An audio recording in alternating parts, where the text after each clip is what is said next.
Begini Bro, bangsa ini punya persoalan yang lebih serius daripada sekedar miskin data. Kita miskin akal sehat. Kebodohan hari ini bukan karena kekurangan informasi, tapi justru karena sebaliknya. Karena banjir informasi yang tidak disaring. Orang tidak lagi mencari kebenaran. Mereka mencari pembenaran. Itulah tragedi. Harus dilawan dengan strategi. Dan lebih tragis lagi, mereka merasa paling benar, padahal paling salah. Sekarang kita lihat data pendukungnya apa. Menurut Dunning-Kruger Effect pada tahun 1999, orang yang paling tidak kompeten justru orang yang paling percaya diri. Justru yang tidak berkompeten, justru yang paling pede. Berikutnya menurut studi Yale pada tahun 2018, koreksi fakta itu tidak mampu mengubah pendapat orang yang identitasnya sudah terikat dengan opini tertentu. Jadi sudah fakta justru tidak bisa mengkoreksi pendapat orang-orang itu lagi. Ini berbahaya. Kita akan lanjut untuk melihat apa selanjutnya. Oke ya, Indonesia itu sebetulnya sih bukan kekurangan orang pintar. Kita kekurangan orang yang mau memakai kepintarannya.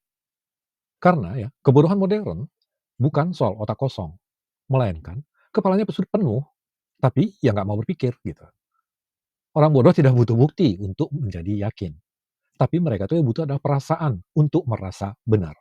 Perasaan untuk merasa benar. Disinilah jebakannya. Semakin kita menjelaskan, ya semakin mereka tersesat dalam logika mereka sendiri. Mereka itu akan mutar-mutar di dalam logikanya sendiri. Ini berbahaya. Contohnya, contoh yang nyata kita lihat ya. Di dalam WA deh, di dalam WA group misalnya gitu, ada debat dalam politik Indonesia. Lihat ya, meskipun Anda menjabarkan fakta, akan ada tetap bantahan-bantahan yang mengatakan perasaan gue sih begini, perasaan gue sih begitu. Nah, yang lain apa? Hoak, hoak kesehatan misalnya.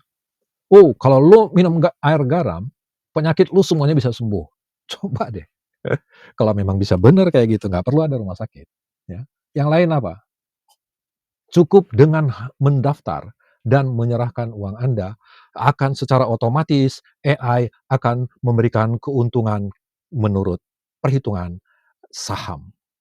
Banyak orang yang terjebak. Bahkan orang-orang pintar, banyak sarjana, bahkan master, ada doktor yang terkena jebakan-jebakan logika yang tidak masuk akal. Tapi mereka menggunakan perasaan Anda untuk menjadi menang. Ayo, kita pikir. Kita akan simak lagi lebih lanjut. Kita akan ulas lagi lebih lanjut. Silahkan disimak. Simaknya 2 kali. Oke, kita lihat di dalam debat ya. Debat itu hanya bermakna ketika kedua belah pihak itu membuka telinganya. Tapi ya, kalau seseorang menutup telinganya, tapi membuka mulutnya lebar-lebar, debat itu justru berubah jadi monolog kosong. Kosong. Kecerdasan sejati adalah tahu kapan waktunya berhenti berbicara dan mulai mengamati. Ya. Jadi, diam itu bukan berarti kalah. Diam itu adalah elegansi berpikir. Apa contoh yang viral? Flat Earth Movement, saat NASA bicara data, mereka bicara rasa, tanda petik ya. Apalagi komentar di medsos. Ya. Akan banyak komentar yang bilang, saya rasa begitu. Maka itulah kebenaran. Kebenaran ditentuin oleh rasa, bukan logika. Ya kan? Nah, orang bumi datar bilang, bumi datar. Kalau ada yang bilang begitu, bilang saja, oke, semoga penelitiannya berkembang. Itu bukan sinisme, itu vaksin untuk menjadi akal sehat. Vaksin untuk menjadi akal sehat. Jadi kayaknya sih perlu ya menggunakan humor dalam menghadapi orang-orang seperti itu. Humor itu cerdas ya. Ia meredakan tensi tanpa merendahkan martabat lawan berdebat. Lawan kita berbicara. Humor itu bukan ejekan, tapi jarak elegan antara pikiran sehat dan pikiran kacau. Itu akan menjembatani ya, antara pikiran sehat dan pikiran kacau. Kalau hanya bersih tegang saja, maka itu tidak akan pernah bisa ketemu, ya. Humor adalah kecerdasan. Contohnya apa? Ketika orang datang dengan logika absurd, jawab saja dengan katakan begini, "Oh, menarik ya, logikamu seperti genre baru." Itu logika baru, ya. Apa, kita lihat data pendukung ya. Menurut studi Harvard pada tahun 2020, humor meningkatkan kredibilitas dan mengurangi resistensi argumen, ya. Jadi humor itu bisa mengangkat martabat kita dan mengurangi, debat-debat yang tak berguna, ya, mengurangi resistensi argumen. Humor itu bisa memicu pelepasan, dopamin, membuat otak lebih reseptif, membuat otak menjadi bisa lebih menerima, gitu. Jadi layani dengan humor saja. Tidak perlu, berdebat kusir dengan orang yang tidak menggunakan logika. Oke. Cara berikutnya ya, alihkan ke percakapan yang lebih produktif. Fokus pada argumen bodoh ya, itu sama saja dengan menyiram bensin ke api kecil. Ia akan membesar. Jadi arahkan, ke topik yang menuntut nalar. Jadi, jangan sia-siakan energi pada kebodohan. Contohnya, saat seseorang menuduh tanpa dasar, tanya, "Kalau begitu, menurut lu gimana solusinya?" Disitulah absurditas itu akan mati, ya. Tanyakan ke dia, bagaimana menurut dia solusinya, gitu. Data ya, data penting ini ya, untuk misalnya dari hasil, penelitian di Indonesia ya. Survei kata data Insight pada tahun 2022 itu mengatakan 63% hoaks politik itu menyebar karena emosi. Jadi bukan karena data dan fakta. Riset sosiologi UI ya, mengatakan debat medsos itu 78% berakhir lebih emosional daripada mengerucut menjadi masuk akal. Ya.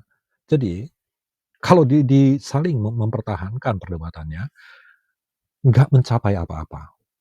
Ya, itu bisa kita lihat banyak, bahkan di siaran TV nasional pun kita sering melihat hal yang seperti itu. Terus ujung-ujungnya mengatakan apa, "Terserah Anda kesimpulannya." Nah, itu bisa membuat banyak orang menjadi terjebak di dalam, eee, rasa, jadi bukan pada kesimpulan yang menggunakan fakta dan data. Efeknya bagi masyarakat akan bisa negatif. Ya, ada cara yang lain lagi mungkin ya, selain, eee, yang sudah kita sebutkan. Ada juga dengan cara menggunakan pertanyaan ya, jadi bukan perlawanan. Pertanyaan itu adalah senjata filosofis. Itu sering dipakai oleh para filosof ya. Ia memaksa orang lain untuk berpikir. Ya, paksaan di sini tidak membuat orang lain menjadi marah, tetapi dia membuat orang, lawan bicaranya untuk berpikir. Pertanyaan itu adalah cermin ya. Misalnya apa, pertanyaan-pertanyaan kunci yang bisa dipakai ya. Contohnya misalnya, apa dasar keyakinanmu?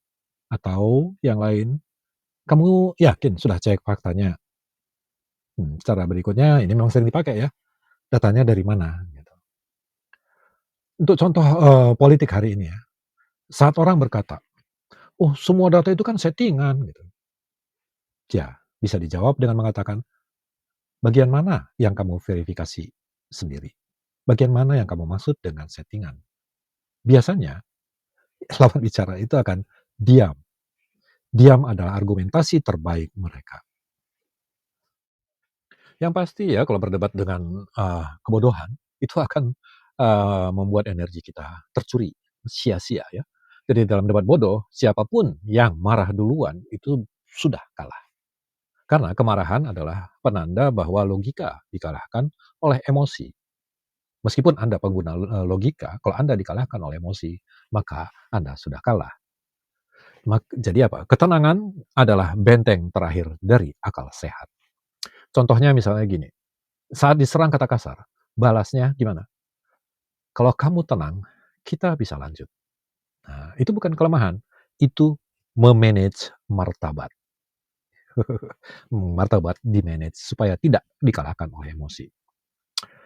Data pendukung, ya, studi pendukung, ya, studi dari neuroscience pada tahun 2016, itu mengatakan apa? Emotional hijacking, ya, emotional hijacking itu menurunkan kemampuan logis itu mencapai hingga 40%. Jadi kalau kita menggunakan ikut terbakar emosinya, maka kita sendiri akan kehilangan logika kita hampir 40%.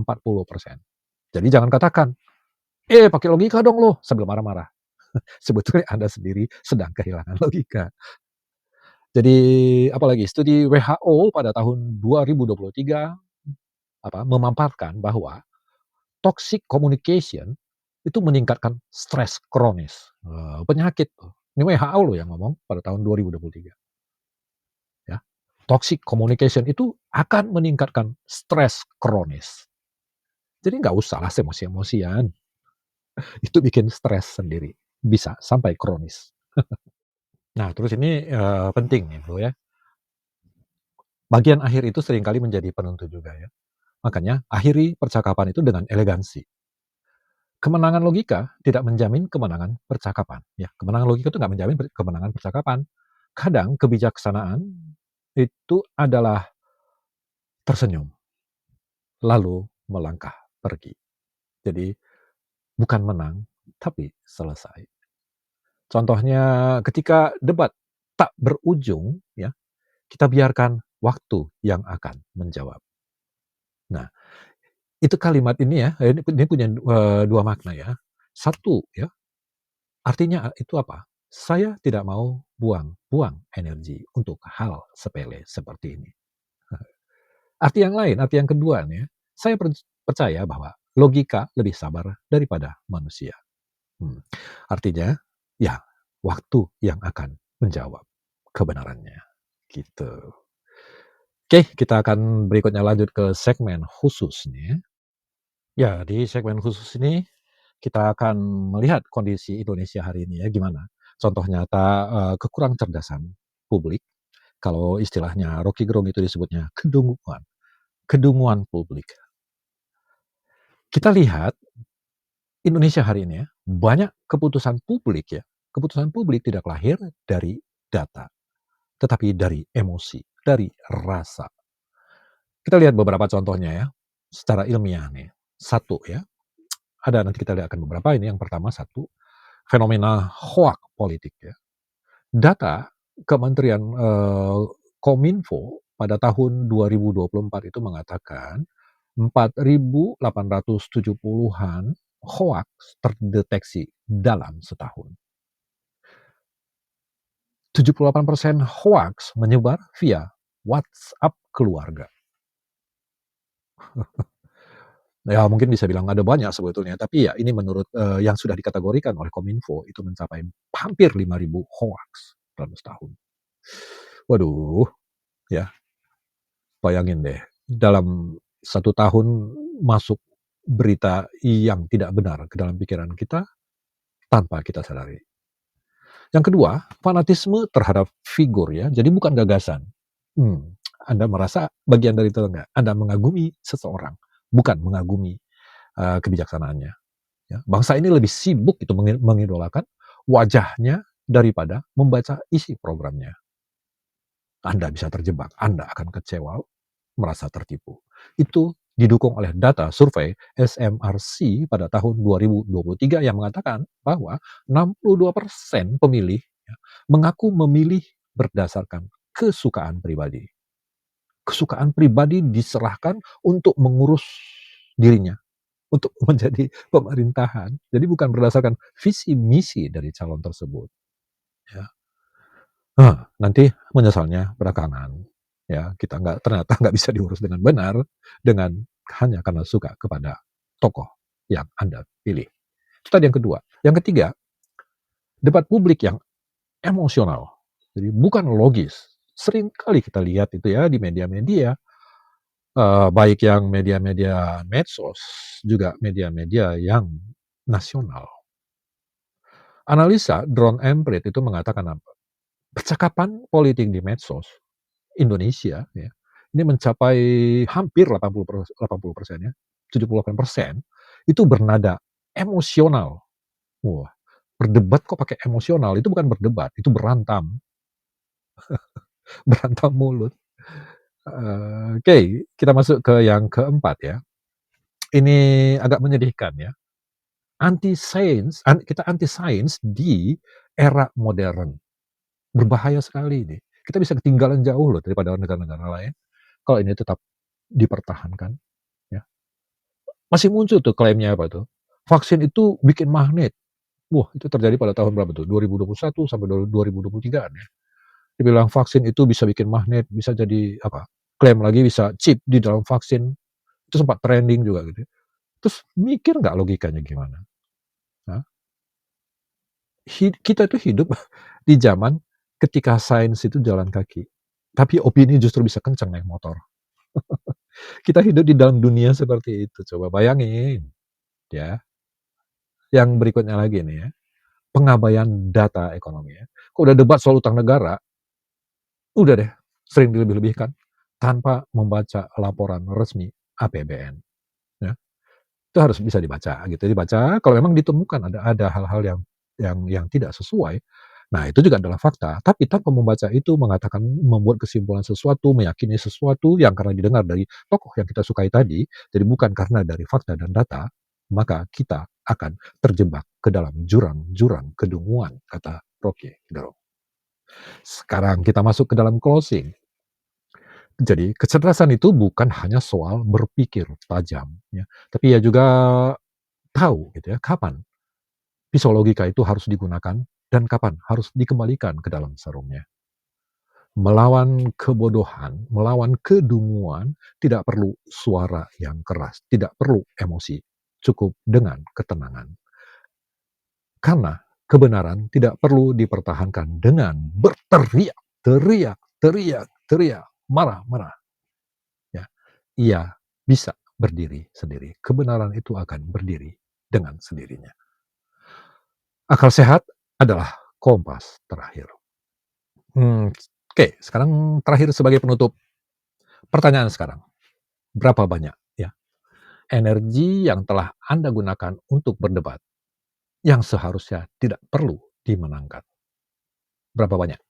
Kita membuang-buang energi, kita kumpulkan data, kita ulas dengan logika yang betul-betul masuk akal secara ilmiah pun tidak memberikan manfaat apa-apa, justru lawan bicara Anda semakin kukuh dengan pendapatnya yang hanya mengandalkan rasa, mengandalkan emosi. Dan pertanyaan berikutnya, kapan Anda mulai menjaga martabat berpikir Anda sendiri? Ya, logika Anda, cara berpikir Anda, itu perlu dijaga martabatnya untuk tidak terbuang secara sia-sia ke dalam perdebatan-perdebatan yang tidak perlu. Oke, terima kasih sudah mendengar sampai sini. Silahkan subscribe, like, dan komen. Thank you very much.